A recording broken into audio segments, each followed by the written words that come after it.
I didn't speak up because I thought it was just happening to me. People don't think that it's gonna do anything by talking about it. When I think about it, I cringe. Me too. Me too. Me too. Me too. Men, are you hearing this? Are you seeing what we deal with on a daily basis? It's too important an issue to allow it to be just a hashtag. It actually pissed me off. It is definitely an epidemic. We shouldn't have to wait for a white man to say something to validate the fact that it's important. It was important before. There exists a culture that feeds into heinous acts, and it can start with the most seemingly benign activities. I was young and I was at a party with my older sister. I was 6 years old. I was about 11. I went out on a date with someone off of Tinder. A coworker, The hairstylist. One of my professors, My grandmother's neighbor. taxi driver, one of my sister's friends. tried to grab me and kiss me. Wouldn't take his hands off me, even though I told him not to, told him to stop. He was groping me. I was almost more terrified of the backlash if I had said anything to make it stop. And he raped me. I didn't tell anybody for some time. It took me probably 7 or 8 years to say that I was sexually assaulted. I commend all the women who actually come out. For whatever reason, I'm still not comfortable. This is really the first time I've ever talked to anyone about these instances. A lot of times all you can do is just, maybe share it with a few friends and move on.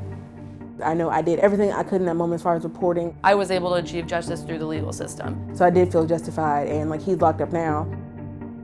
Even I, at the time, was kind of questioning, Is it not that big of a deal? was this really a crime? Was this Was it really really wrong? That's just how guys are. Should I just get over it? You think, well, I haven't been raped. And wondering if it really counts. Even on the side of the people who are doing these things, they probably don't know that what they're doing constitutes a sexual assault.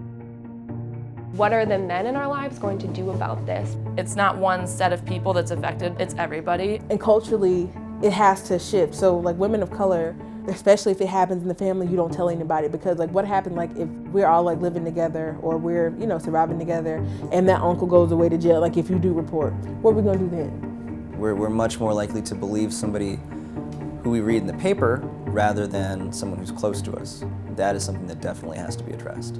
We should be teaching our girls and boys from the beginning. Also having a low tolerance for those things, even the things that we feel are so small, like how dare you put your hands on me? You're not allowed to touch me that way. How dare you say those things to me? You're not allowed to treat me that way. And especially talking to older generations, people who have been conditioned in those kind of unwritten rules from the time they were young. Don't use your inside voice. With more and more people coming forward, those in power will be held more accountable. Having more women present in these types of rooms and having more women as allies. Speak up. It's really easy to type a couple characters on Twitter or Facebook and think that you've enacted change, but it's important to go further than that. I think I'll always continually go back to the fact that the Access Hollywood tape came out. Days later, not only was Donald Trump's campaign not completely dissolved, but we weren't even talking about it anymore. You have to keep poking and prodding people and making them uncomfortable enough to where it becomes, this is a normal conversation we can have.